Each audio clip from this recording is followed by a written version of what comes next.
हाय दर्शक बंधु आज आपण मानक मु मिलेनियम स्टोर विषय कहबी। मिलेनियम स्टोर अजू भाई को मोबाइल दुकान जहाँकि बल्ला मार्केट सुपर डुपर दुकान आउ ये मोबाइल शॉप रे सब वेराइटर मोबाइल अच्छी।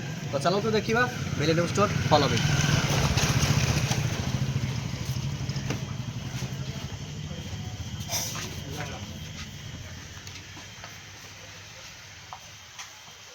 तो ये हूँ मिलेनियम स्टोर बल्ला मार्केट अच्छी जहाँकि अजय भाई को स्टोर।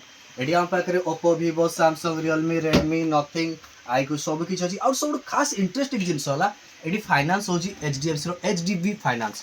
आपण मैंने जब एचडीएफसी फाइनान्स मोबाइल नौ आपको एक तो जीरो डाउन पेमेंट हो जाए तो प्रोसेसिंग फी कम आसान जड़े देवाई चाहिए। एचडीएफसी फाइनान्स सब स्पेशल जिनस आपको अकाउंट 4 तारीख 10 तारीख भितर ईएमआई कटिज जहाँकि आपको पाखे कौन टेंशन नवा नहीं। अदर फाइनान्स 2 तारीख कटे तो आम फाइनान्स 4 तारीख कटे। आम फाइनान्स आपको कहीं हैरान करेंगे कि कल करके उल्टा पुल्टा कहबेनि कि थे आसतु एचडीएफसी फाइनान्स सहित जोड़ी होतु आसतु बलंडा मार्केट थी मिलेनियम स्टोर को जहाँ कि अजय भाई को स्टोर खूब पॉपुलर। एठार कस्टमर ब्रांडेड एटिकार स्टाफ ब्रांडेड कुंदन भाई प्रदीप भाई अरुण भाई को सहित मिसिकी आम बिजनेस को आगू नवा।